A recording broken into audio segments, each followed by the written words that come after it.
New card. What do you think? Get over here! Hadouken! That man is playing Galaga. I understood that reference. You shall not pass! So say we all. So say we all. Ride with me. It's adamantium-tasting time, boys! Well, make it so, number one. All wings report in.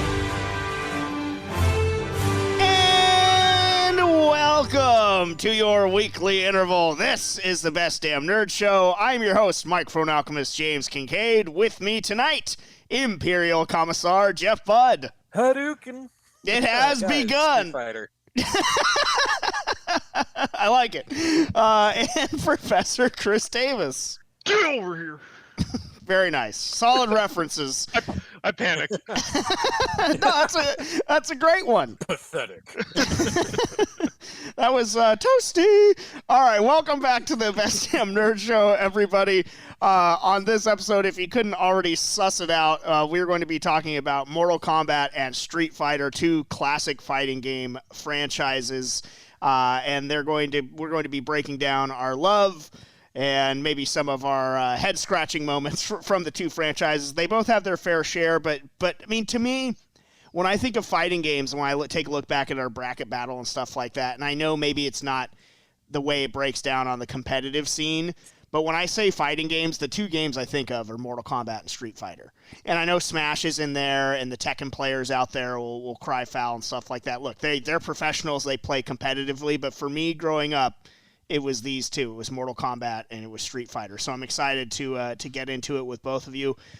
Jeff, we'll start with you. Let's get into our introductions to the games. What was that like? How did you first come across both of these? For both of them, it's the same way. The arcade, like actually seeing the cabinets, seeing the games, getting a chance to play them. I was young. I know that because I was young when the Street Fighter 2 G.I. Joe figures came out. Yeah. I'd already been a fan for like what seemed like a couple of years. Actually, no, now that I think about it, Street Fighter 2, first time I ever played it was at a hotel arcade when I was in Disney World as a kid. So I was probably like 6, something like that. And I mean, I instantly fell in love with it. I instantly...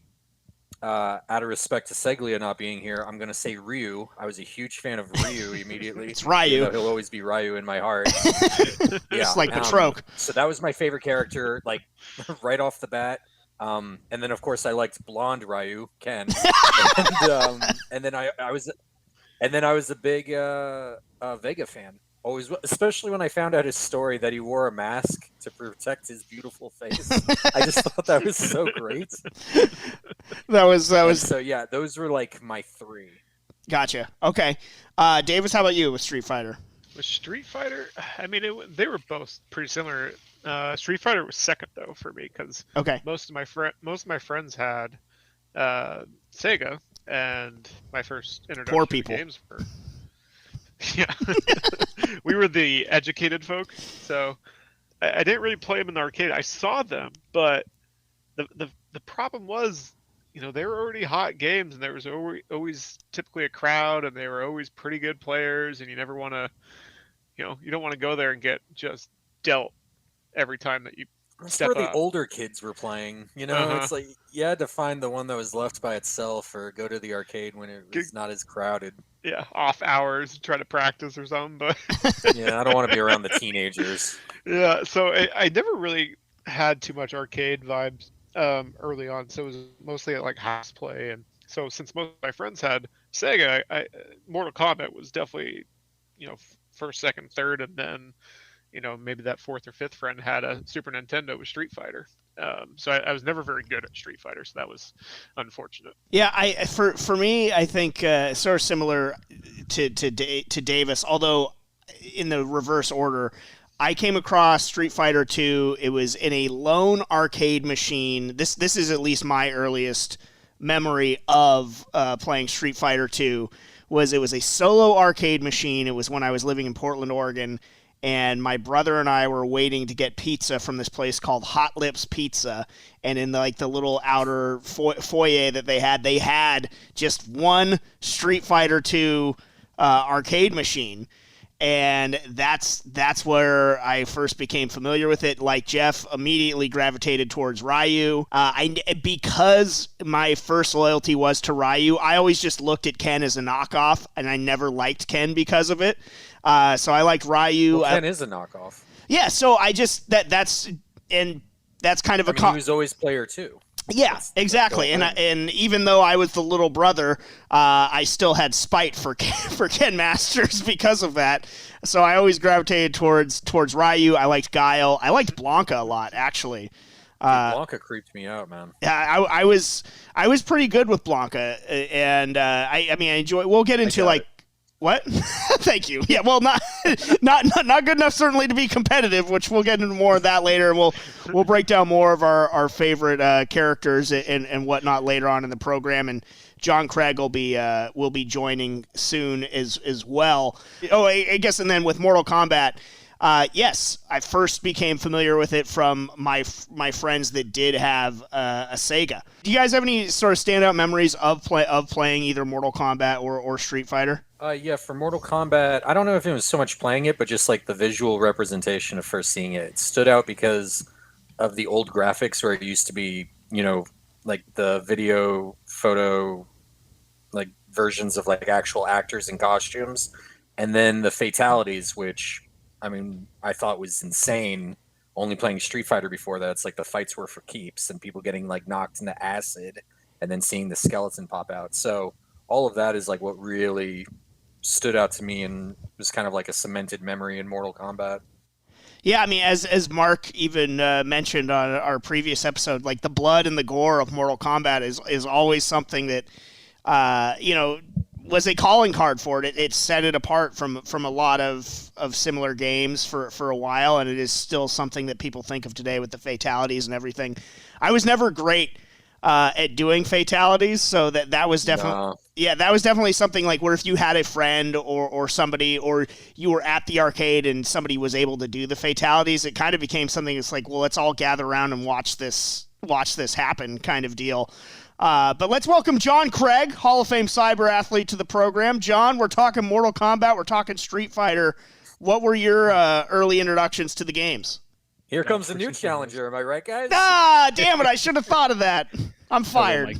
Hello, my good sirs. I was always too intimidated to play either in the arcade, so it was always just playing it on consoles with my friends. I think we played Street Fighter the most, although one of my neighbors growing up was this Mormon kid, and he actually was the one that owned Mortal Kombat. I guess his parents, when they bought it, like didn't know what the game was somehow, or maybe it was like his dad's or something. But anytime they were gone, he would sneak the game into his room, and we'd play it until they came home. And I don't know, like you, Jeff, like the gore of it was always appealing, and it felt like you were doing something you shouldn't be doing, which made it even more fun. But I definitely I logged more hours and had a lot of fun playing Street Fighter, and always being frustrated that I couldn't do like, uppercuts or anything like that. Yeah, I think the other standout memories of me playing is my brother whooping my ass at Street Fighter.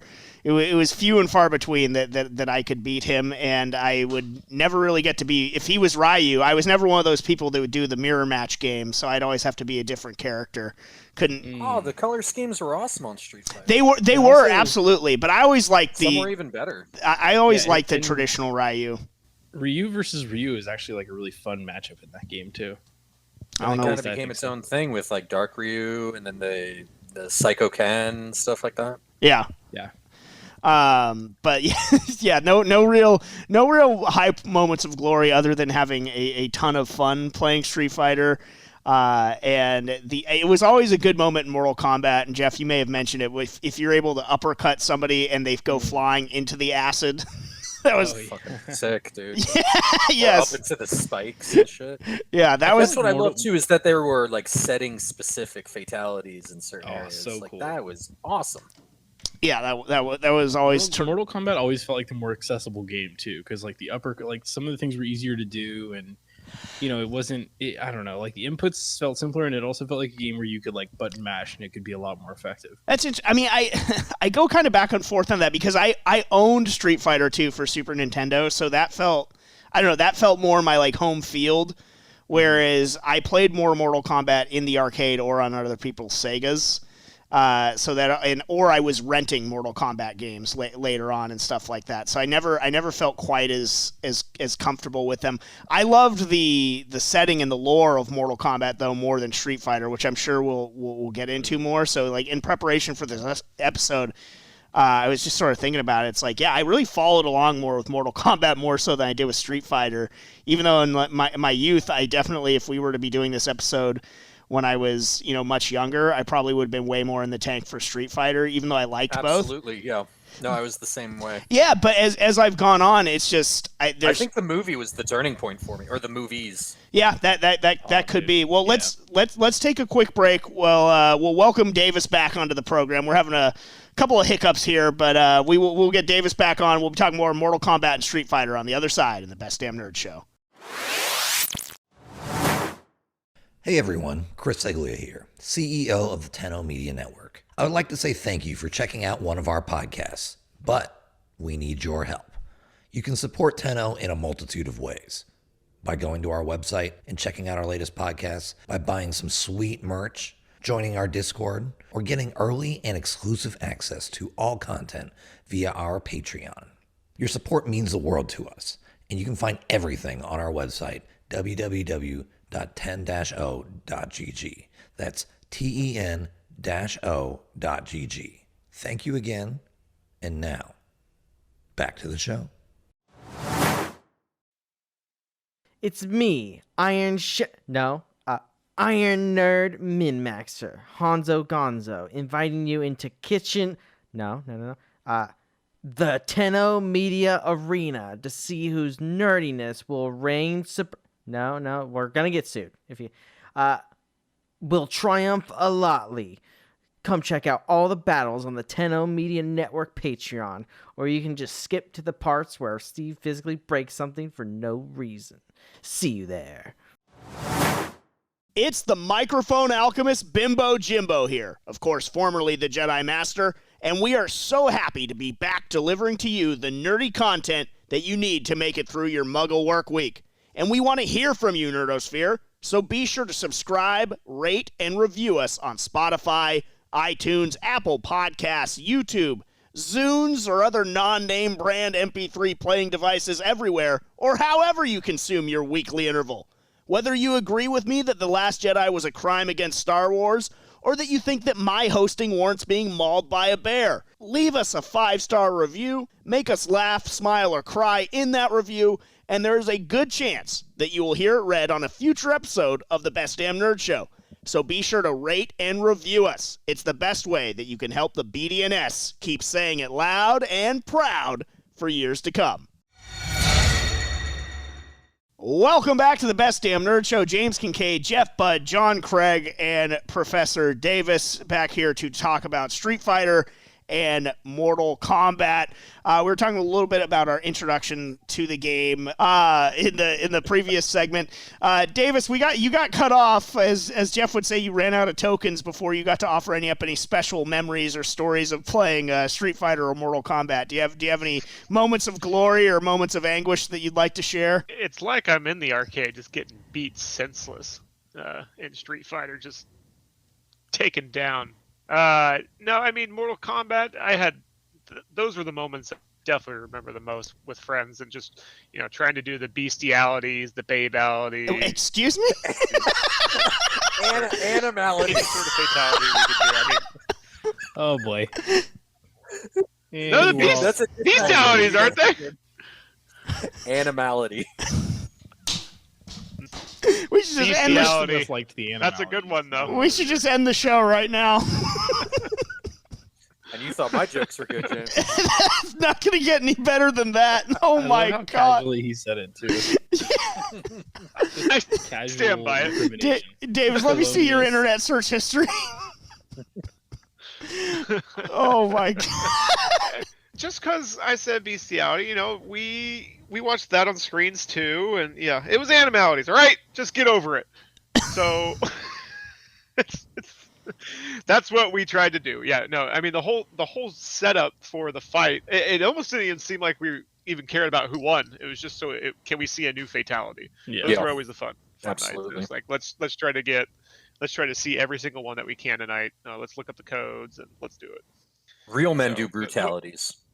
I'm with you guys though. There's always like the master of ceremonies, like the one kid who like knew, you know, a bunch of fatalities, and I don't even know how they would learn them without the internet, but like they would always have some new fatality to like show you, and were they so exciting? Were the fatalities in like the back of the instruction booklet? Oh, I mean, I didn't learn until I had one for the console, but I didn't learn it from the instruction booklet. I'm pretty sure there were secret one of the ones. Prima guides. Yeah. Oh yeah, and the Prima guides and stuff had them. Maybe that's what I'm thinking of. But I've done very few in my life, and it's always by dumb luck. You know, Yeah. I thought it was easier with a controller than it was in the arcade. Also, the arcade, there's like too much pressure. Like 100%. Yeah. Well, and there were so much always a easier if couple you're that were just in front like of your TV. they had like a couple like really simple ones for every character too, but then they always had like the ones that were really hard. Well, I remember like Cabal, you had to like press the run button several times. I was like, what the fuck is the run button? I was like, well, I'm not doing that one. I could do the Sub-Zero like uppercut, and then you do the like icicle stalagmite or whatever, and they land on that. Yeah. That one I could do. Like that one I had down. Nice. I always enjoyed the friendship fatality because, you know, we're making friends. Friendship. We all, Davis, don't try and salvage what you enjoyed. Everybody on this podcast and everybody listening to this podcast knows what you're into now, and there's no saving. First you befriend the animal, and then he would... Man's best friend. It's a combo fatality. You're a sick fuck, Davis. You're sicko. You know, it was always just so sad trying to do one, and then you run out of time, and they just fall over without anything happening to them. Just such a fail. I know, that's such a... It's just God, so anticlimactic. Mortal Kombat. Yes. Yeah, 100%. At least do an uppercut. And a weak jab. Yeah. The uppercut, everybody's, you know, next best thing. If you can't do a fatality, it's like, oh, I'm just going to uppercut him then. Well, the uppercut is so devastating looking in Mortal Kombat. Yes. So I was always a big fan of that. What I would also do, like if I was Stryker, and I don't think I knew any of his fatalities, I would just do the machine gun move. I just gun that bitch down. That's the way to go. That's a fatality. Yep. Well, I mean, what about stylistically the difference between the two games? Because obviously Street Fighter, you know, the much more sort of cartoony look, almost a, you know, for lack of a better term, like World of Warcraft sort of look for their characters. Not that bad. No, but you know what I mean. Compared to Mortal Kombat's, you know, the mocap, actual actors. Yeah, yeah, exactly. Which, you know, I actually did mocap work in my for some video games before. I loved that they were different. I felt like each one felt so distinct. And it's also interesting that the one that was based on mocap and was a little more realistic also was the one with like extreme gore in it. I don't know. I love the art style of both games. Honestly, like at least the games from the 90s, I feel are extremely iconic games that dictated a lot of what was to come with console games. And I don't know, it's hard to say which is better, but I thought they were both really cool. Yeah, I think John's got a good point. I liked both. I don't know if I have a favorite. In terms of stages, I do think Mortal Kombat's were kind of cooler looking, but they were more exotic because of, you know, Outworld and everything like that, where Street Fighter was more grounded. Street Fighter had some cool stages. Like I enjoyed Guile, and I enjoyed looking at them. Background stuff. Yeah, but stage was cool. But what I liked about the Mortal Kombat, more alive. What I liked about the Mortal Kombat stages, though, is like, again, being somebody that's very lore oriented, is if I'm playing Mortal Kombat and I see like a Sonya chained up in the background, I'm like, well, what's going on here? It made the whole world much more interesting, because I was like, what's going on in this story? It sort of was giving hints as to, what was going on and who maybe the canon ending is for and all this type of stuff. So that's where I really enjoyed that about the Mortal Kombat stages. I think Mortal Kombat had the allure of being like a little bit more like mysterious, because it did have like the kind of like supernatural magic to it and a little more like, kind of dark fantasy. Whereas Street Fighter was like the original UFC. It was like all these different fighting styles all coming together, and you literally fly your characters to like different countries to see how your character's fighting style does against the others. And I mean, there's something like fantastical about that, at least for the time. And I think that they nailed the like art design for the characters and for the stages in that way. But yeah, I'm with you. Like the Mortal Kombat stages and characters were just more inherently like interesting in a way, like because they had that mystery in the lore, and you're like, who's that dude sitting in the background like watching us fight? Yes, exactly. 100%. And like, are we going to see him later on? But what I will give up to Street Fighter 1, I love the whole old school like Casablanca, Indiana Jones style of flying the plane to the different countries on the map and everything. I love that. And the music in Street Fighter, though, the stage music in Street Fighter, I think is top tier. Like that I think sort of is beyond Mortal Kombat in that sense. Like I get that there's a reason why in the OG Best Damn Nerd Show theme, why there is so much sort of that Street Fighter theme song presence and everything like that. And I still go back and will listen to some of those stage themes, and they do get you going. So like they're very nostalgic. Both were great. I mean, Street Fighter 2. One of the all-time great games, and some of my favorite times playing both in the arcade and on console is playing that. And John, I think you're right in terms of like the stylistic differences are to be celebrated. They're each good in their own right. Mortal Kombat. You talk about mystery.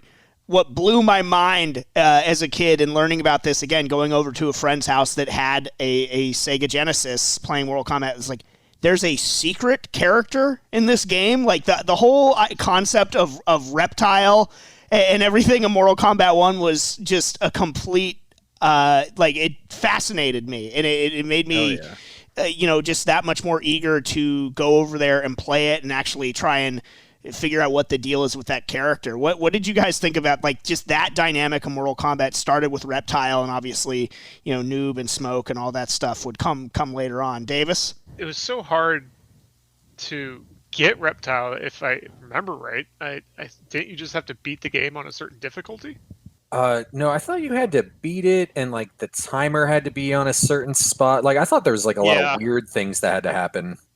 It seems so strange, and yeah, we could look it up when we were in the code book, and that was just another thing to try to do. But I mean, just the concept of having to figure that out or look it up and chase it just made it so much more exciting. And the fact that it was this character's name, you knew it was Reptile, so before you got to play him, you're like, okay, what is this going to be? Is it going to just be this lizard guy, or as we come to find out, he's another ninja He's such a cool character too. Excellent character.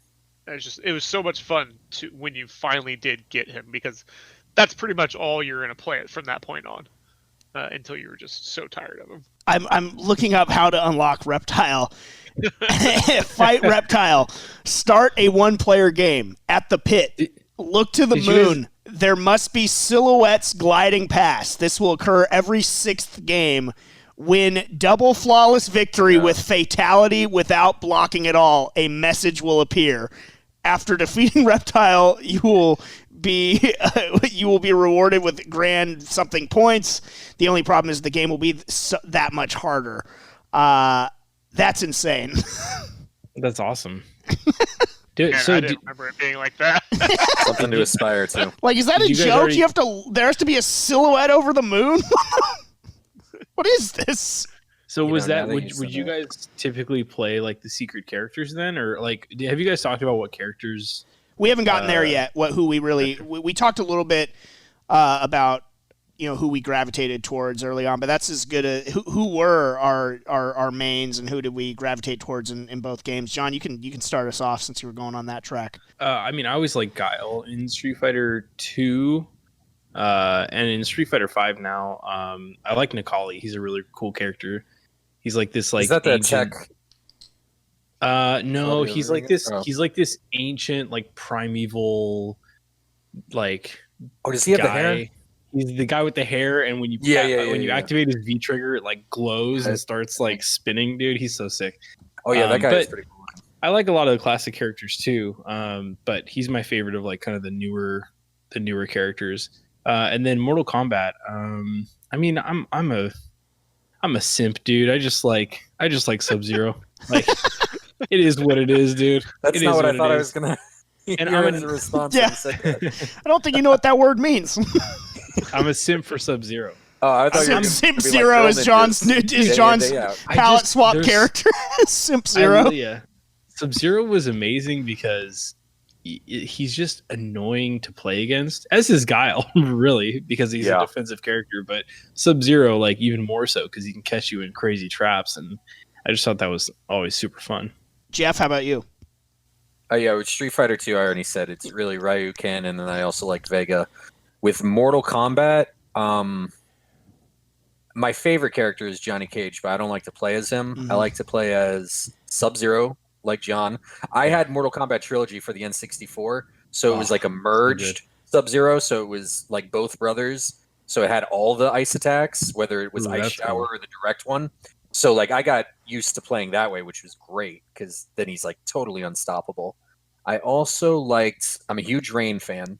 I loved his like around the world roundhouse kick. Him bringing down the lightning was good too. Bringing down the lightning and then the roundhouse kick, and then you do a roundhouse kick up into the uppercut. Like that was great. It was you devastated people. Like their life bar went down so fast with Rain. Rain doesn't get the due that he deserves.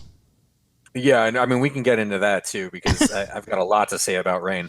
Noob Saibot, I was like I'm a ninja guy. I love all the ninjas, and I think that's basically. And then Reptile was actually the first one who attracted me to the game because I love the acid spit. Yeah, I forget how easy it was to do, but even as a little kid, I could do it. So I was like, wow, I can do what this guy's kind of known for. Yep. And so I was right into it immediately. So annoying. I mean, at that time, like people didn't really know how to deal with projectile attacks. So exactly, it was always so strong. I think Reptile had like a little mystique and intimidation factor too. That if like, oh man, this was the secret character from the last game, and so it's just kind of like this guy must be super tough, which he was in the game. Yeah. See, and my introduction to both series is obviously the second one. Like Street Fighter 2, I don't know anybody who was introduced to Street Fighter. I didn't even know that game existed. I didn't discover it until like a year or two later. Like part of stylistically, they put that. And then I saw a Street Fighter at like a Kmart one time, and I was like, "What the fuck?" And then Mortal Kombat, the first one I ever saw was Mortal Kombat 2, and I saw Kung Lao and Reptile fighting each other, and I was like, "Wow, both these characters look cool as fuck, dude." So yeah, I couldn't. The wait whole to play. cast, the whole Mortal Kombat cast is fucking incredible, dude. Amazing characters. Yeah. What's his name? Shao Kahn? Shao Kahn or Shang Tsung? Oh yeah, Shang Tsung dude, was fucking sick. Although, dude, fucking young Shang Tsung.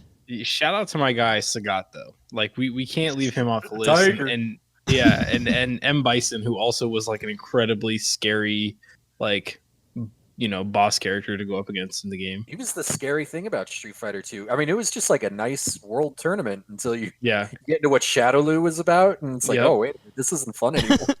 it's so funny that can we just test our abilities against each other? Can we just have a fun regular tournament? Bringing up like the existence of Street Fighter 1. I don't think I know anyone either that experienced Street Fighter 1 first. I stumbled upon that much like you, just at a different place. I'm like, oh, this is what that is? Like, I'm glad I found the second one first. Well, I remember my neighbor's like older brother telling me about it too. So, I mean, I guess he had played it. He's like, oh yeah, and that's how Sagat got his scar. Yeah. Ryu beat him in the tournament. I just thought that was like backstory or something like that. But, which is very cool backstory. Oh, it's a great backstory. Yeah, in terms of characters, like I think probably most people gravitate towards the ninjas in Mortal Kombat. Sub-Zero and Scorpion, I think I think they're the two coolest characters in the game. I think Sub-Zero would be number one with a bullet, no questions asked, if his story didn't get a little fucked up as the games went along. Like, I don't like the two Sub-Zeros. I wish it had just been the one. But Mortal Kombat, if it has flaws. It's the retconning and it's the constant sort of like what you thought to be true is now no longer true kind of storytelling that they devolved into. Jeff, I know that I think you've spent a lot of time in recent history reading about the lore of Mortal Kombat and everything like that, because I know we've texted about it here and there and stuff. So yeah, but I love Sub-Zero, Scorpion, Reptile. Played a lot as Raiden though, particularly in the first 2 games. Raiden. Yeah, and just a terrible character. What? Raiden was great. Dude, Raiden's kind of annoying just because of the sound effect of him. It's true. Just jump up the lightning teleport to have him stand or up like again. that battering ram. Yeah. Okay, I get it. Raiden was good though. I also like Jeff. I think Rain is one of the most underrated Mortal Kombat characters. I really enjoy playing as him. He's a god. That's what he's a god. Yeah. He actually could possibly defeat Shao Kahn if he faced off against him. Once they got to a certain point in the Cower. franchise, there were too many like ridiculous characters that it's like, all right, does Johnny Cage still belong here? Fucking Stryker doesn't. What happened was in Mortal Kombat 10, you find out that Johnny Cage becomes like a part of this like weird lineage, which is where the shadow kick and the green fireball come from. So like I forget like what his bloodline is, but I mean he defeated Shinnok, and then Cassie Cage was like the main protagonist of that game, and like it turns out he's like super overpowered. So I mean, there's a reason they were all in the first tournament, you know? Yeah. Wait, what? There's a reason they all were in that tournament, you know? Well, yeah, I mean that's the cool thing about it. I mean, I'm not too bothered by it. Like I said, Johnny Cage is my favorite character. I also never want to see Johnny Cage be like the main hero. It's not his role to play. Yeah, no. I respect Liu Kang. Yeah. I like what Liu Kang does. I feel uncomfortable whenever anybody else accomplishes something instead of Liu Kang. Doesn't seem right to me. Yeah, I totally get that. I do like Kung Lao a lot. Kung Lao is great, but Kung Lao is definitely the like lesser of the cousins. Kung Lao is a bitch. Kung Lao is very cool. The hat is great. The hat is great, and the hat is super lame. Dude. The hat is awesome. Hat at people. Dude, Oddjob is one of my favorite. Well, is my favorite Bond villain. So of course I like Kung Lao. James, seriously, that's your favorite character in GoldenEye. We get it. No, Goldfinger, but Kung Lao. No, you cheated in GoldenEye. No, I didn't. We understand. Yeah, fuck you. The thing I like about Kung Lao is his lore. The idea that the great Kung Lao was, the champion of Mortal Kombat, and even though he eventually got struck down and Shang Tsung stole sort of the powers of the tournament from him, I always liked and appreciated that about him. Well, I mean, he defeated Shang Tsung. It's Goro who then defeated... That's right. Yeah, because all right. What happened? Like, I mean, I think most people listening know the story is that for one dimension to invade another, you have to win 10 martial arts tournaments in a row, once held every generation. And then Outworld had won 9 in a row, and then out of nowhere, Kung Lao, the Shaolin monk, comes and kicks Shang Tsung's ass, who was the champion at the time for Outworld. And this is the original Kung Lao. And Shang Tsung, the great Kung Lao. So yes. This is, I forget however many years ago now. So then Shang Tsung almost got fired for his job, but he became friends with this like dragon prince, Goro, and so brings his ass as a ringer to the next tournament, kills Kung Lao, and then mops the floor with us for another 8 tournaments, and now we're at that 10th tournament again. And then the descendant of Kung Lao, Liu Kang, shows up and kicks some ass. Which is, before I really read up on I got like some of that lost in translation as a kid. So for the early part of playing as Kung Lao, you thought that was the great Kung Lao. So I thought that was cool, and then I realized like, oh, he's just kind of like Liu Kang's sidekick. His buddy. Well, I mean, yeah, he is, and they're cousins, and my whole thing with Kung Lao is he's so redundant because Liu Kang is already related to Kung Lao. That's why I liked him better when I thought he was like this reincarnated version of which actually would have been kind of cool if they had done something like that. What I do like about Kung Lao is he's named after the descendant. He was raised and trained thinking that he was going to be the one who represented the White Lotus Society, and then boom, Liu Kang was actually the one chosen and was Raiden's favorite, and he's kind of now forced to live in the shadow, which, I mean, he wasn't expected to do. And then also just the pressure of being named after the great Kung Lao and everything that falls into that. That's why I like, was it Mortal Kombat 9? Mortal Kombat from 2011, where they kind of like did a soft reboot of everything with like the time travel and shit. Because I found Kung Lao's personality and that kind of interesting. He was sort of like not a plucky sidekick, but sort of sarcastic. Take like minor jabs at Liu Kang. Was really just trying to show off and everything like that. And then he kicked the crap out of both Goro and Kintaro in the Senkin tournament, which was great. Yeah. I think got his neck broken, but that's another story. Davis, who are your celebrating? What's the broken bone to these guys? Who are your favorite characters, Davis, and who are your playables? Who would you main playing as? Because like Jeff, he loves Johnny Cage, but wasn't necessarily his player. Yeah, I never knew so much about the lore until like we've started talking about it recently. Then I've looked into it a little bit more. I still don't know that much, but just from a character standpoint, in Street Fighter, I pretty much always played as Blanca. Nice. Oh God, you're one of those. He's good, dude. Factor, man. I am not a. Yeah, my brother was a Blanca player too. You guys deserve each other. He was. You hating on Blanca, John? He is fun to play, dude. The electrocution was great. Gross. I have PTSD from Blanca because we had an arcade machine in the office with Street Fighter 2 on it, and I would run roughshod on the office, except this one guy who played Blanca, and he got so good with Blanca on that machine that he was doing like Blanca ball fake outs. Like he would, because the Blanca ball either hits you or it comes up short. There's like 3 distances that it goes based on the power of the punch or whatever the input is for it. So he would train you and he would hit you with Blanca balls and you would block them. And then like the next one he would do would be like a medium Blanca ball. So he would fall short and then he would throw you. And I would get so mad. It's like, that's the cheapest shit I've ever seen right there. That sounds like a good player. He was totally in my head. He rent free. Sounds like a Green Lantern player if there ever was one. Who knew that the Blanca player was going to be the cerebral player? Damn. Right? I know. I was prepared for all the other possibilities until the Blanca ball came out. That goes for all Blanca players, just so you know. Brains Blanca and brawn. just creeps me out as a kid, man. Jumping on people and biting their heads and stuff, and he's this green monster when everybody else was normal looking. And it does so much damage too. It's ridiculous. Yeah. I just was like, I was too little to deal with that. I was like, oh my God, this guy creeps me out. I got to give a shout out to Dalsum, aka Dalsim, because the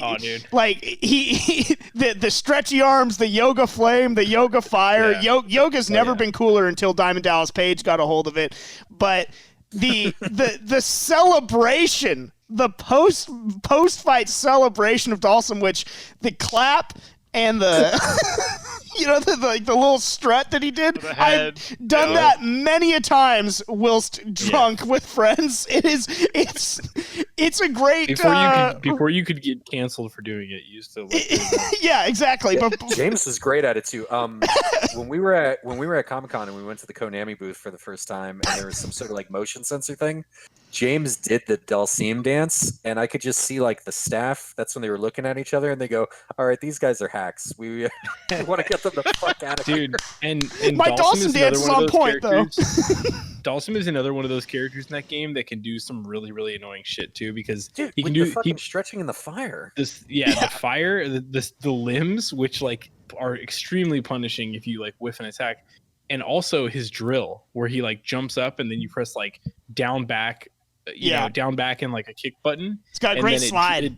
It drills in, but you can choose at what point in the air the drill animation starts. Yes. So you can do like micro drills. So like when you have someone in the corner, which is like the edge of the map, you could just do like a jump up and then like a quarter of a second later just drill. And then if they don't block low, like you're eventually going to clip them and do a ton of damage. So he's incredibly cheap too. I am one of my favorite characters to play in Street Fighter 2. Of course. I am just now in this moment realizing why Blanca, you bitch. Why he was I can't beat Blanca with any character. I've tried. I ran through the whole roster to beat that guy.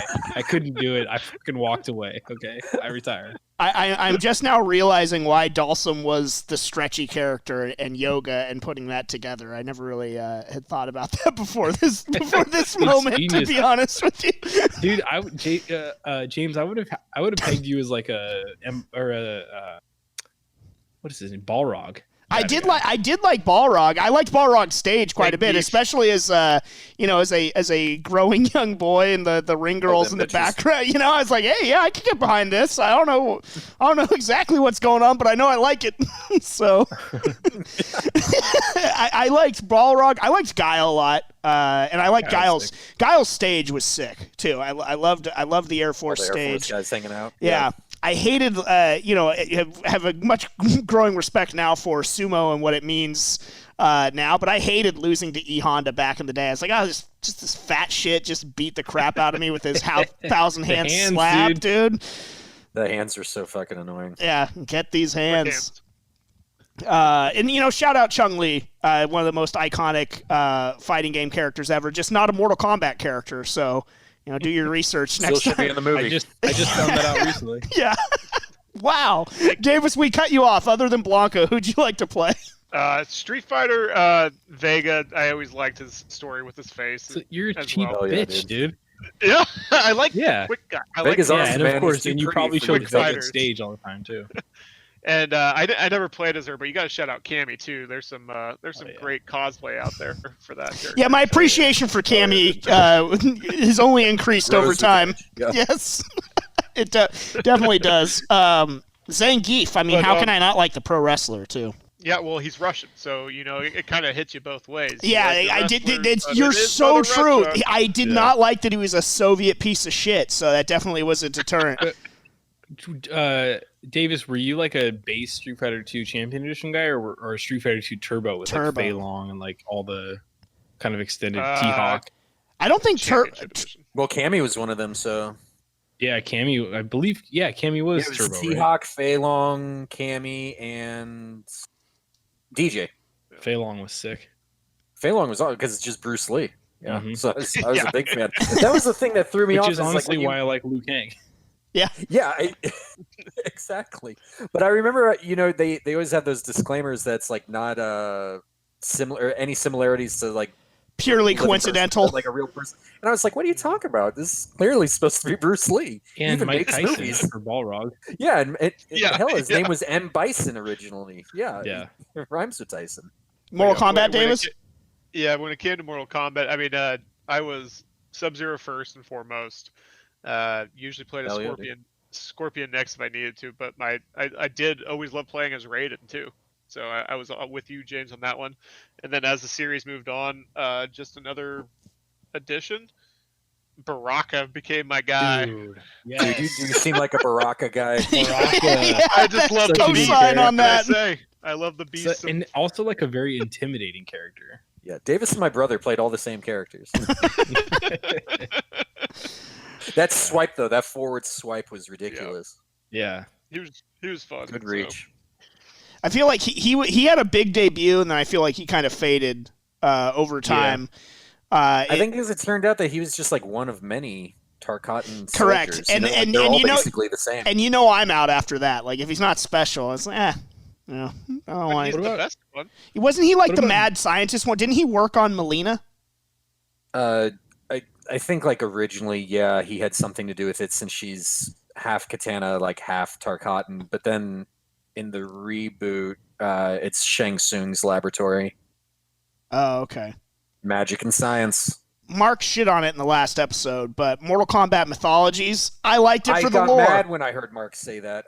That game is fucking sick. I really enjoyed it, and that's why even with the convoluted excellent lore. Yeah, excellent lore, and that's why even with all the the multiple Sub-Zeros and everything like that, he got his own game, which is awesome. So, and it's Bihan who is the superior Sub-Zero, and they even have it lead all the way up to the first game because you have him get his contract to go kill Shang Tsung. Yeah, and you get to see Sector's dad, which is kind of cool. Yeah, I like Cyrax in terms of the first robot wave of robot ninjas. I always really liked Cyrax. He's the most useful one. Yeah, and that whole cast for Ultimate Mortal Kombat 3 with like the huge character select screen was just so like impressive, and they were all such cool characters. I felt like it's insane to have that many characters, but it worked. Yeah, very, very much so. All right, before we take another break, John, I want you to speak on this mostly because we start off the show talking about how important both of these fighting games are and were, and just how iconic they are, nostalgic. But in terms of the fighting game scene itself, I feel like Street Fighter is just pretty far above Mortal Kombat. It feels like, I don't know, Mortal Kombat in terms of that scene isn't really super prevalent, but I know you can speak to that more than I can, or Davis, or Jeff. Yeah. I mean, honestly, the most qualified to talk about the whole kind of history and anthology of all of it is Seglia.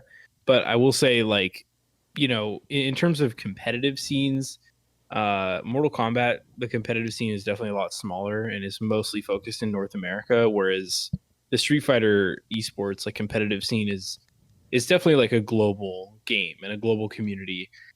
And what's interesting about it now is, like, different regions kind of have affinities for, like, specific characters and specific play styles. So, like, you'll see, Japan has always been the dominant region, and they kind of have character diversity and play a little bit of everything. But and likewise with North America too, although we tend to stick to, like, some specific characters.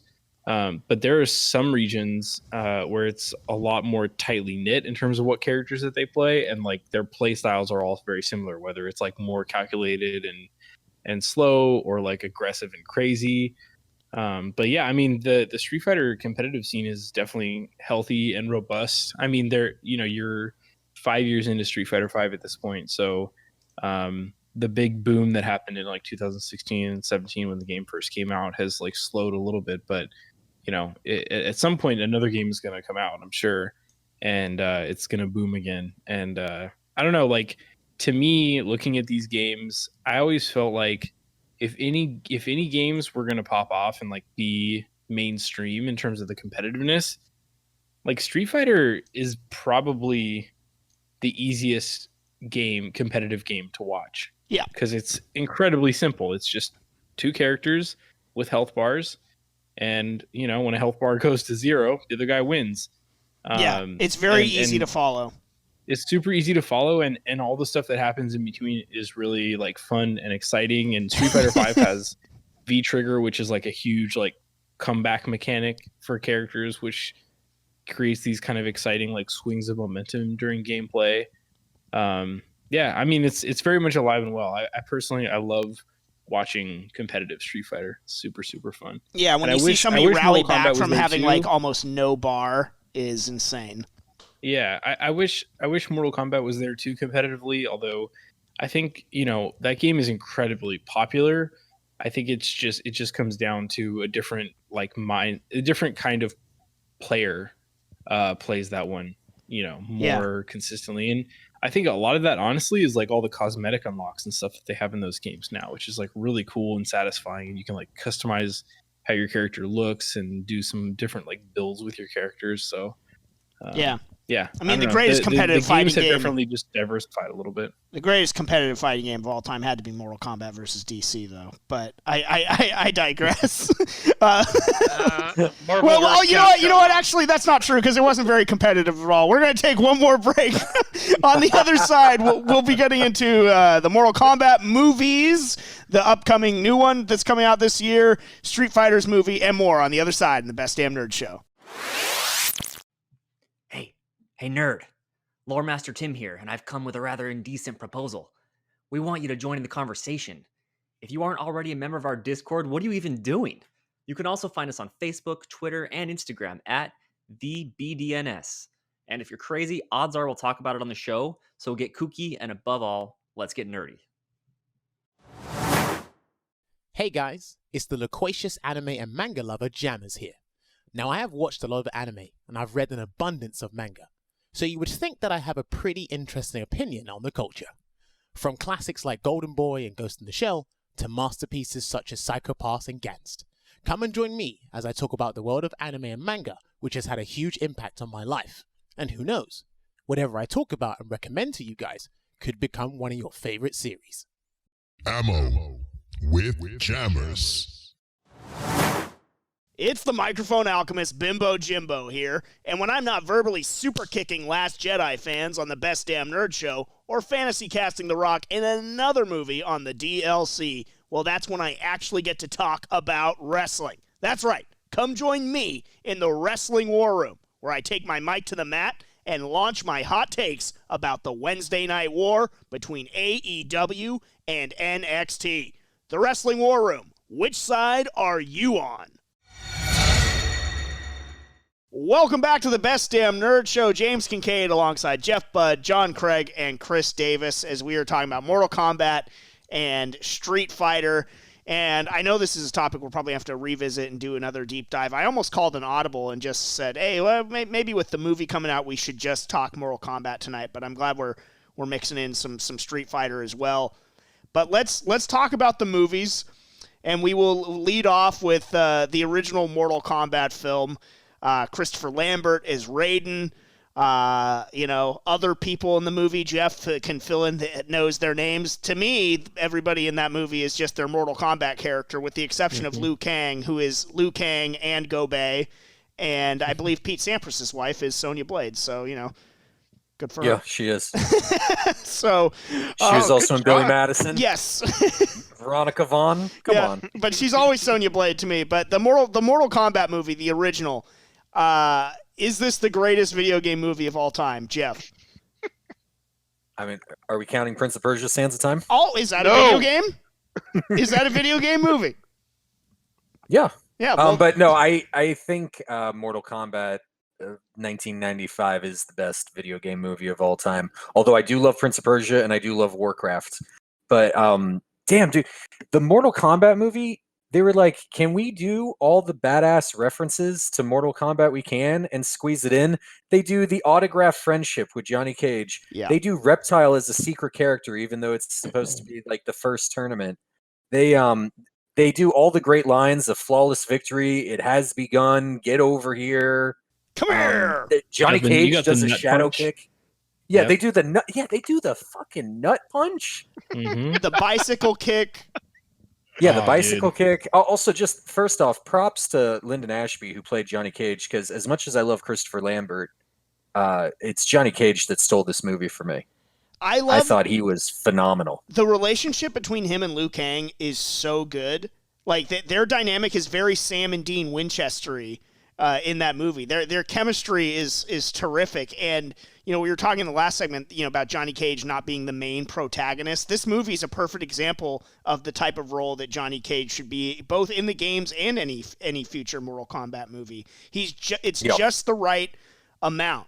And he definitely played the role to perfection as well. But Christopher Lambert is Raiden. Not how I pictured Raiden after playing the Mortal Kombat games leading into the movie, but I love it. Can't picture Raiden any other way now.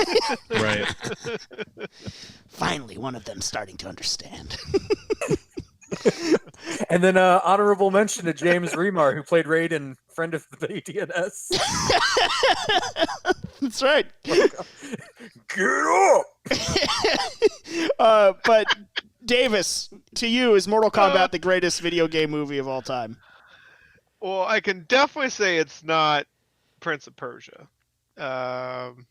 Which, Davis, you mean is a derogatory. No, I think the song just in this movie pretty much makes it the greatest video game movie of all time. I mean, that in itself will hype me up for just about anything. And I play it before March Madness every year. It's just, it brings back so many awesome memories. I completely agree. Completely agree. And it's still a hitter. And a quick story about the song, which is one of the all-time great movie themes, and I love how liberally they use it throughout the movie. When it comes to an important part, they're hitting it. Dude, they start the very first thing you hear is the start of the song going, Mortal Kombat! It's like, all right. And then at every major moment in the movie, you're hearing that fucking song. So they knew that they had a hit on their hands with that. But when I was at my high school, I was the varsity soccer announcer for girls soccer, and I totally pro wrestlinged it up too, man. They all each had their own nickname. They had their own song if they scored a goal, but what they all collectively came out to was the fucking Mortal Kombat song.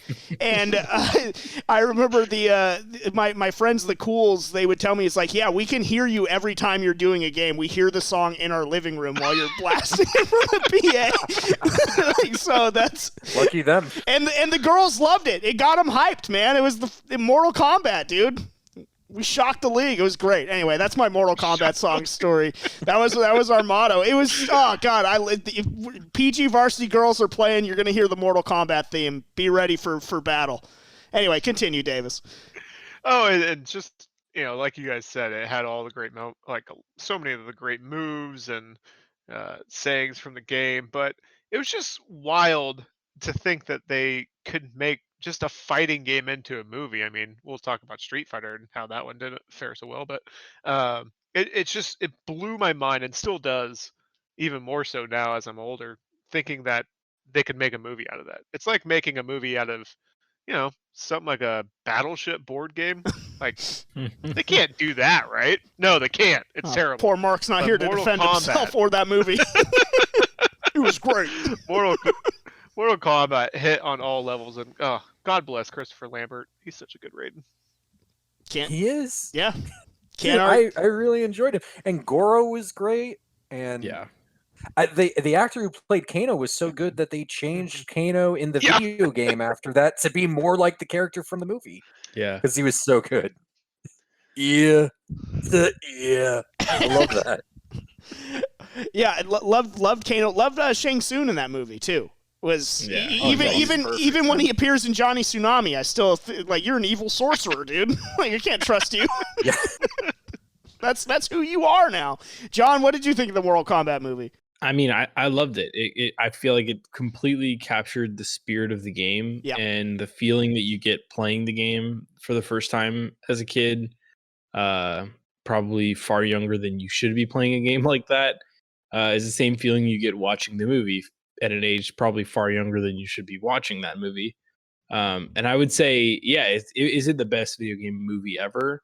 If the Super Mario Brothers movie didn't exist, I would say yes. John Leguizamo. How do you have a bigger star play Luigi? That's what I've always wondered. What are you talking about, dude? That other guy was Bob Hoskins. You just said that other guy, dude. I think the Mortal Kombat movie is amazing, and I think that the new one has big shoes to fill in that way. I completely agree. We'll get into that. I just love Jeff saying, "What about that other guy?"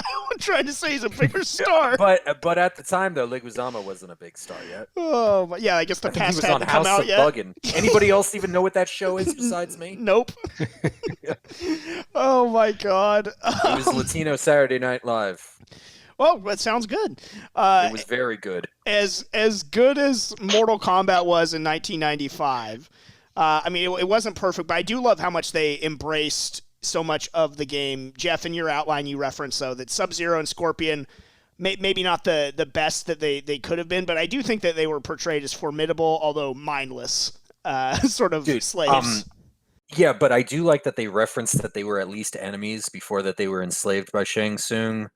Also, I know Sub-Zero and Scorpion are fan favorites. I like both characters a lot. They have cool lore. Their story has nothing to do with the main Mortal Kombat story. And when you have that large of a roster, you can't go into every character's background. So I felt that was like a fitting sacrifice.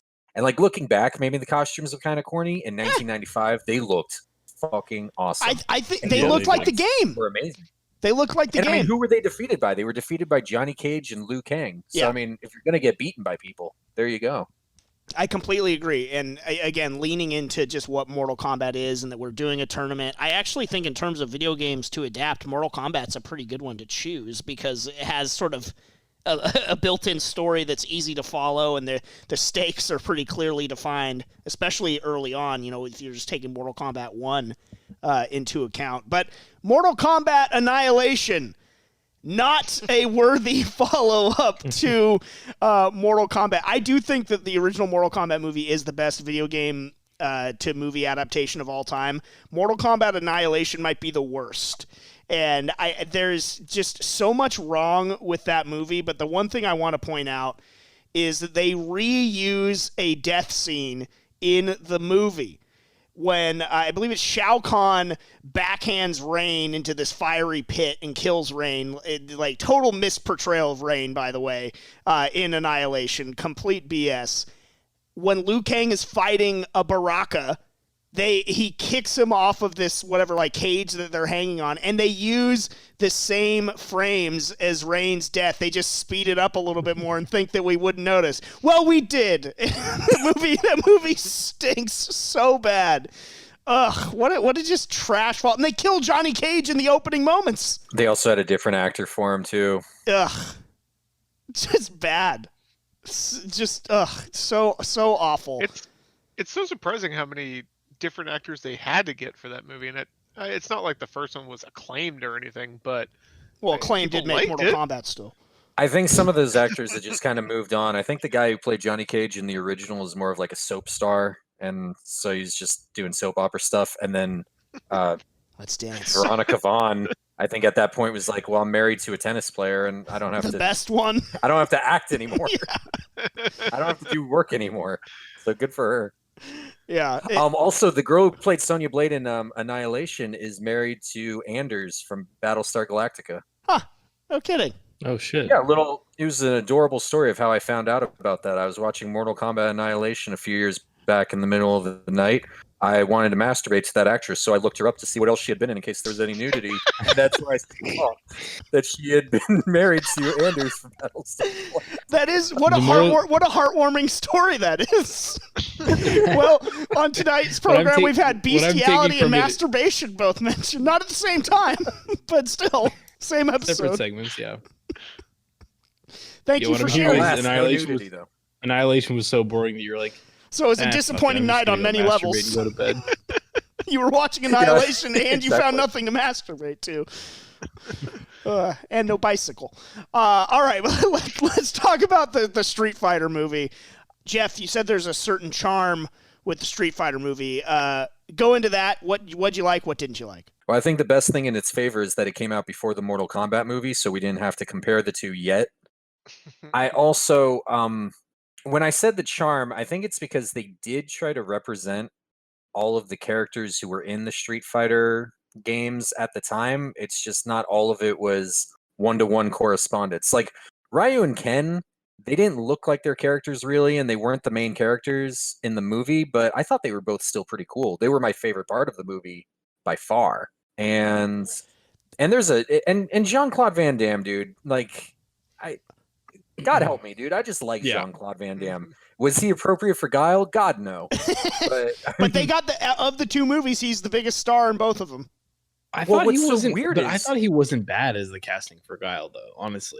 Well, I mean, I don't know. Do you want the guy with the American flag tattoo to have that thick Belgian accent, though? Like, I mean, that's true. Like, that's true. I can't even understand what the hell William Guile is saying. I also like at the time, like steroids were like out of control, so like we couldn't get like arm. Yeah, we couldn't get like a WWE guy with like massive arms to get in there. Did Hulk Hogan as Guile, bro? Yeah. He didn't have the hair for it. That's true, he did not. but he had the pro-American sentiment, that's for sure. Yeah. I would have loved to see him drop the big leg on M. Bison. You just turn M. Bison, you just cast Iron Sheik as M. Bison and we're in business. Fuck the Guile. It seems like they could have just turned the Quest into a Street Fighter movie, and it would have worked. Well, that's part of the reason why, Davis, when you say that, you know, in terms of adapting video game movies, Street Fighter and Mortal Kombat, I think should be two of the easiest ones because, you know, it's a proven formula that can work. It's just a fighting movie. It's a Van Damme movie that's been done a couple of times. And I mean, there is a tournament. Yeah. I feel like they just overthought it a little bit too much with the Street Fighter movie. Like, I feel like if they had done a series of movies like that, maybe it would have worked because it would have been like little vignettes in the world. But like, honestly, the whole spirit of the game is like comparing fighting styles from around the world. And then, as we mentioned earlier, like Shadowloo reveals itself and you're like, oh, there's this bigger force at play that we need to like fight against, as opposed to like the entire premise of the movie is like an American task force led by Guile to like, fight this guy. And by the way, the M. Bison casting is terrible. Raul Julia. I feel. Look, I love Amazing Gomez Adams doesn't translate to everything. It's kind of a beautiful mess though. Like it's at the same time that it has like these glaring issues. His last movie. Also like it's also like kind of a cheeky movie with like a couple like silly moments in it, and like I feel like that's how you have to capture Street Fighter. Like the game itself is a little bit silly at times, and so I don't know, like the spirit of it felt like it was there at times, but yeah, like could they do that movie now way better if they just made like Ryu and Ken like the protagonists? And I feel like you gotta do Ryu, you gotta do Ken, you gotta do Chun-Li and Guile as your mains. Like I think, that's what they did with the animated films. I mean, I feel like they've told the Street Fighter story appropripriately. They've done it with the animated. Those are great. Hell yeah, because then it's and they have all these like, all these references to the games in those, and it does feel like, oh shit, here's a fucking Yogi kicking ass in the streets. Like that's literally Street Fighter, dude. Like recruit that guy. He helps you fucking defeat M. Bison. Like in the Street Fighter movie, wasn't Dalsum? Wasn't he just like the scientist working on Blanca? He was the scientist who worked on Blanca, and they basically mixed the Blanca and Charlie, or they fused the Blanca and Charlie characters together. Some type of the whole thing was kind of a mess, and DJ was a bad guy, but Balrog was a good guy, and I think it would be nice. It would be nice for them to reboot that movie. I think you cast like WWE stars as like half the characters, just for like the size that they need to be, and then you have like Zangief. Be perfect, dude. And then you have like that would be pretty awesome, like MMA fighters as some of them as well, and. Yeah, like you could make a really, really cool movie out of Street Fighter. The one we got, I feel like, they can do better. It's time to revisit. I think for 1994, I get it, and you kind of said it as far as like some of the charm sort of seeps through at like various times, like as far as what they were going for, but then the rest of it is like, ugh, God. The story, like, why make that the story though? Like, why it make that doesn't need the story? to be. Why have M. Bison doing the controller? Like he had a joystick and buttons at one point, and he was like one of the biggest action scenes was like Guile in a boat avoiding mines. Yeah. I remember as a kid, I was like, how the fuck are they gonna fight each other? Yeah, dude, for real. I need flash kicks, fucking sonic boom. I want. Well, he did a flash kick. It just didn't have any like projectile part, but he did like the flash. Yeah. There was no sonic boom, unfortunately.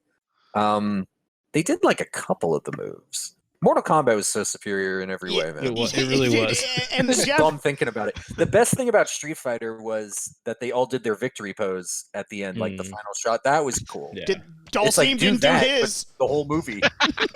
The best fucking one.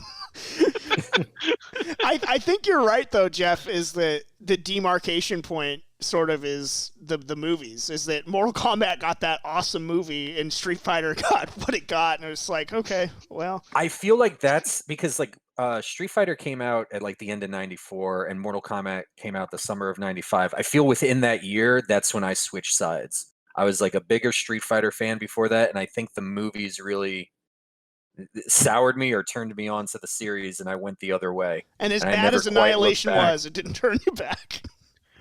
Well, if Street Fighter had come out with a sequel that was superior that year, maybe it would have, but so they had no answer. Yeah. It's so weird because, like, looking back, I was like, yeah, no, the Street Fighter thing is just, the Street Fighter movie is just different from the games. But then with the Mortal Kombat movie, I was like, oh man, this is all cohesive. Like, it feels the same universe. Like, yeah. I don't know why I was so willing to give to just disconnect the Street Fighter movie from the franchise. Maybe just because I love the game so much. I was like, nothing I also can. think that was just like the times, because like the Mario Brothers thing was the same way. I mean, I still love the Mario Brothers games, and I was like, that movie is like its own thing, and whatever, that's fine. Yeah, that's no, true. I felt the same way, and also, but with the Mortal Kombat movie, they really did. They just nailed it, though. They nailed the feeling of Mortal Kombat. Once you start having movies that actually are able to, do the source material right, then you look back at those other ones. It's like, what the fuck was I thinking? And what were those filmmakers? It is the same with superhero films, for sure. You're absolutely right. Because it's like, no, this is how you actually can do it. There is a standard now. And that's how I feel about the Mortal Kombat. I think that's why Annihilation was such a slap in the face. It's like, you guys just did an amazing Mortal Kombat movie. Like, why does this exist? Why did you do it this way? Dude, it makes no sense. And then just like me not understanding like what was going to happen next. Like, I had no idea that was the end of Shiva when the thing like landed on her. I was like, oh, she's not dead. God. And it's like, no, she's dead. She's not coming back after that. And then I found out during the making, it's like, oh yeah, doing the digital shit for the other two arms was a pain in the ass, so she didn't have to be in the rest of the movie. It's like, what the fuck is this? No, it doesn't work that way.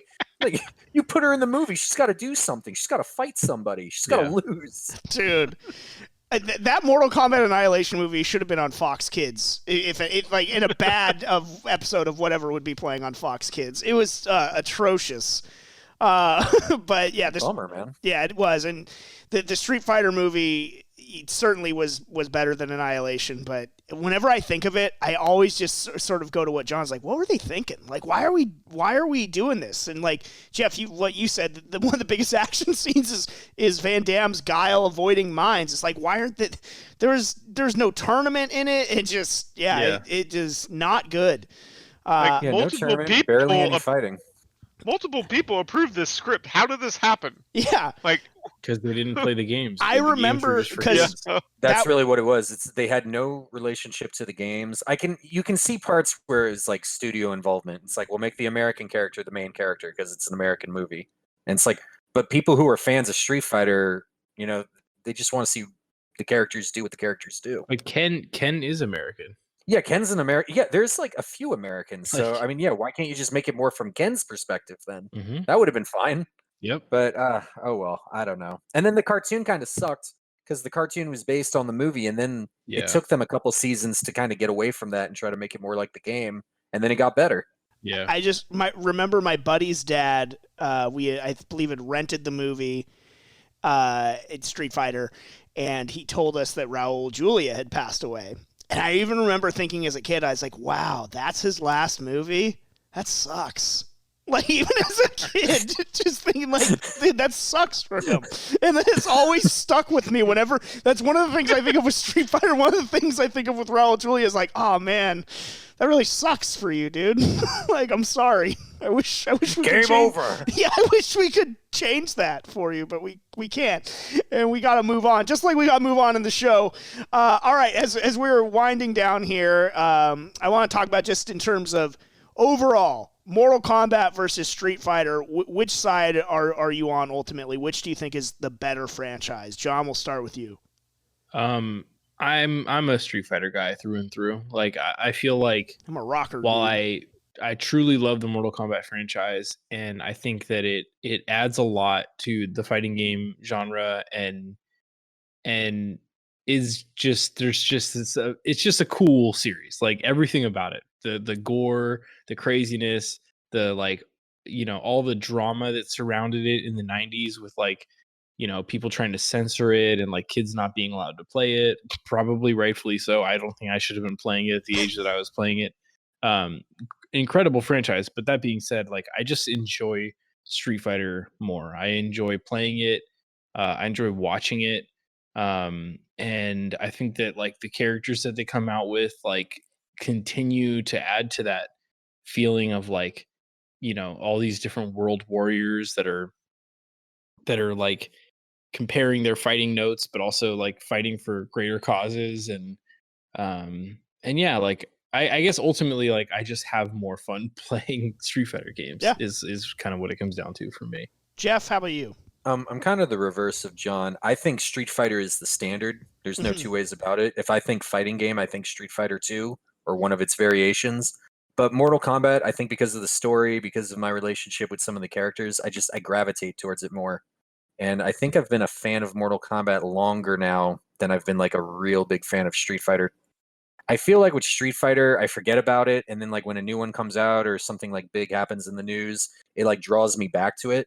And I have enjoyed watching like the competitive scene and things like that on TV. But I mean, it's Mortal Kombat for me. Just the mythos, the characters, the one film so far. And then also there was a television series, I think like in the early 2000s, which was about like the Great Kung Lao. That was a cool series too. So there's like a lot more like. Yeah, was that Conquest? Yeah, there's like other media or whatever with Mortal Kombat that I've just really enjoyed, and like the comic books and stuff. I mean, the Street Fighter comic books I never really got into, but the Mortal Kombat ones, I've read a few of those, and I do like them. I like getting to expand on that universe. And to think of like what Mortal Kombat originally was supposed to be, it was supposed to be Jean-Claude Van Damme, as the Johnny Cage character, and he was the main character, and it was going to be like some one-off nothing game. I mean, it would have been nice that year, and then it would have just been forgotten and like probably ridiculed now. It would have been like Shaq Kung Fu. Yeah, Shaq Fu. Yeah, Shaq Fu. And it's like Mortal Kombat is like one of the pillars of fighting games. And it's it really is. Yeah, and I'm proud of what that series has accomplished, and I like how the story's gone, and I really just enjoy all of it. Davis, how about you? Well, I will say I do think Street Fighter has a much better control system for gaming. Like it always felt smoother to me when I played. But from a franchise standpoint, I agree. I think Mortal Kombat it's just a lot more fun. It's the magic and the characters that just seem just more appealing to me. There's just more to it, and that just kind of speaks to me more personally. And so plus the movie as a kid was always better, and I can't wait to read more into the lore after talking to you guys about it. And and I don't look forward to if there is any lore about Street Fighter. I could care less about that storyline, but when it comes to Mortal Kombat, that sounds interesting to me. That's a great point. With the lore and everything, is even in Mortal Kombat games I didn't play, I still read up on and what was going on and everything like that. I still wanted to know what twists and turns the story was going to take with certain characters, and whether I liked it or whether I didn't like it. I was still very interested in it, and I think that's sort of where where I sort of split off, because I'm probably more nostalgic for Street Fighter 2 itself in a vacuum. I can put myself exactly in more situations playing it with my older brother and playing it with friends and stuff like that. And again, the music and so many other things. I love Street Fighter 2. And I understand, like Jeff, I echo him. I think it is the standard. I think it is the sort of gold standard when you say fighting game. I think it is Street Fighter. And I think Mortal Kombat is right there with it, is a razor's edge in terms of the two most iconic, because they were some of the first, and they stood out in their own ways for their own reasons. But at a certain point, I went from Street Fighter loyalist to I love the lore and mythos of Mortal Kombat. It gives me more ninjas, Scorpion and Sub-Zero are awesome, so that's kind of what it comes down to, is I'm still just very interested in what is going on with Mortal Kombat. I respect Street Fighter for what it is, and the fact that it is that standard bearer, particularly on the competitive scene. So, but I would come down if I think that Mortal Kombat just lends itself more to that storytelling side of it, and that's what I love. I love good stories. I love lore, so that's why I come down with Mortal Kombat. Before we finish up, the new Mortal Kombat movie that's coming out, the trailer hit. Mark and I discussed it last week. What did you guys think, John? I'm down. I think it looks cool. I'm very interested to see what they do with it, because there were some cool fight scenes into that, but the whole thing just feels like kind of a fantasy adventure movie. So yeah, like I'm just curious to see what they do with it. But from the stuff that they did show, like Sub-Zero like freezing the blood in the air and stabbing a dude with it. Like some of the shit just looked really cool. So looks like stuff they do in the game. Davis, I'm definitely gonna check it out. We should talk about it again for sure. Yeah, Davis. Yeah, it seems like great fighting scenes, gore. I can't. It does seem like it's kind of going the route of the first Mortal Kombat movie in a way of like how it's going to be done and the plot, not so much on the annihilation. So that's good, but they focus on the taglines and the fight scenes with needless gore and great fatalities. It's going to be fun. I don't know if it's going to be good, but we'll get there when it comes. Jeffrey, I'm not that optimistic about it. I think it'll be okay. It's not that I don't think you can make a better Mortal Kombat movie than the first one. You definitely can, But without Johnny Cage, with some brand new character that they've created for the movie to be like the POV character, it's like those are huge red flags to me. I think you've got to.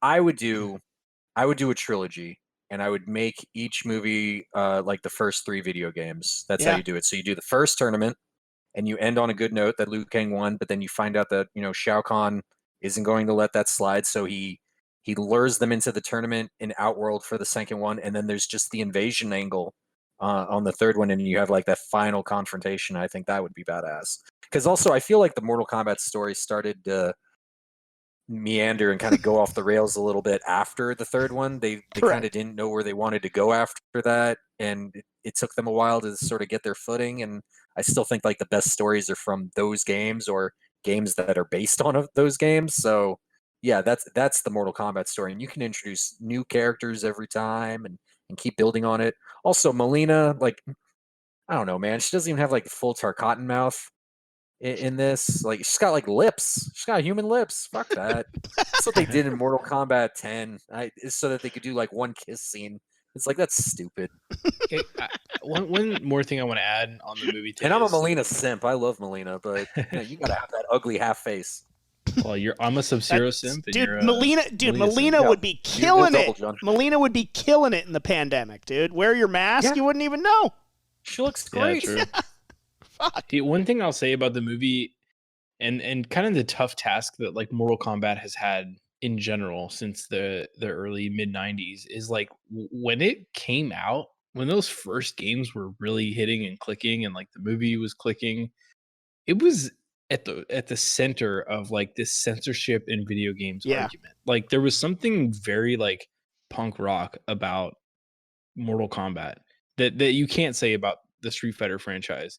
And it was, I think people forget like how like risque that the gore and some of the shit that happened in the game was, and how people were attributing like violence in our society and culture to that game and trying to get that franchise banned. Like it was a huge cultural moment.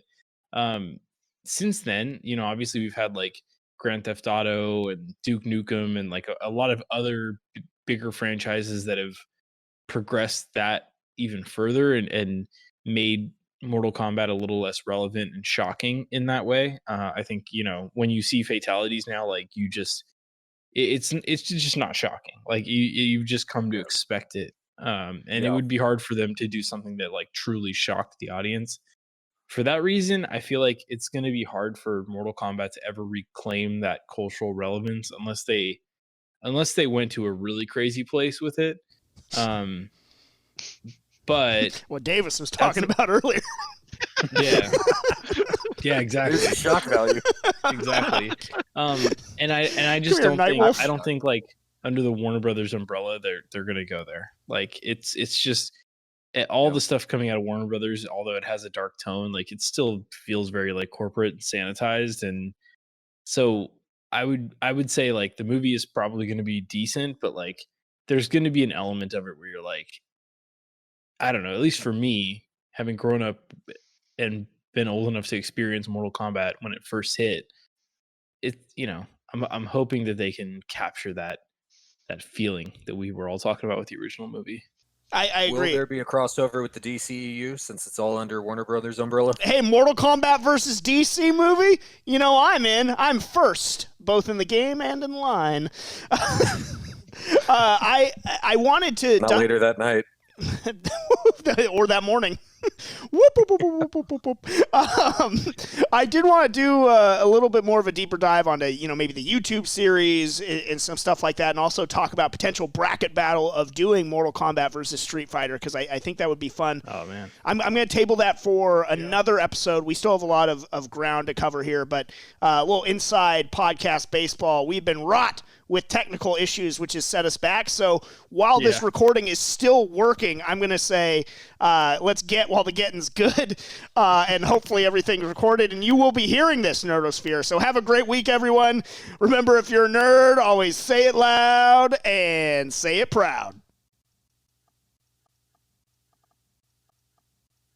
This whole like remote recording thing is just never easy. It's never quite what it's supposed to be. Dude, we do this stuff like we send out like remote kits for different productions, and it's still just as much of a shit show as it is now. Like, hey, everything is already set up and ready to go, and it's always a shit show. All right, we got everybody here. Let's press on. We'll see for how long. Davis. Yeah, if it fucks up. I hope you haven't run out of tokens, Davis. If it fucks up mid-set, damn it, Jeff. You know, you host this one because you've got all the good lines. Fuck. All right, well, if it fucking kicks us off mid-segment one more time, we'll just switch Discord. Let me be a writer for the show. I'll just feed you these. No, I don't want you to just be a writer. Well, actually, wait, you're going to feed me lines? Well, yeah, I'll be the Jackie Martling to your Howard Stern. Tempting. Well, I was thinking Phil to my Larry Sanders. Dude, I was thinking of season 1 Larry Sanders when he was having the house party. Dude, and Phil wrote him. That's one of my favorite gags. Trying to slip him jokes on the sly. That is one of my favorite moments of the whole series. All right, here we go. I love Phil. I wish Piven didn't become too big for the show. Agreed. All right, in 3, 2, and 1. Did we lose Davis? I don't know. Are you back, Davis? Davis, is that better? I mean, my connection's good. I feel like this new UI is... He's getting all robo-y. Oh no, the Lin Kuei has gotten him. God damn it! It's hitting rocks, ladies and gentlemen. You can tell when it's a preferred topic for me. The whole preamble of The the energy show level should is very different. Jeff's terrible fucking. Oh my god, dude! Terrible yet amazing. Oh, the fucking 3 Deathstroke lines. It's incredible. God, you're fucking. Recording that, I want you to put that in the episode. You just squeeze it in somewhere. I have to. I'm honor bound. That is some flawless victory shit. Hey everyone, Chris Seglia, CEO of the Tenno Media Network here. Thank you so much for listening to our content, but we need your help. Please rate us 5 stars, subscribe, and give us a shining review wherever you listen to this podcast. It really, really helps us out. And one more thing, please tell a friend if you can. Tell them Tasty Steve, Hanzo Gonzo, Markman, Rip, Ricky Replay, or someone who everyone loves sent you or something. That might help. Anyway, again, thank you for listening. And if you want more, make sure to check us out at www.ten-o.gg. www.tenno.gg.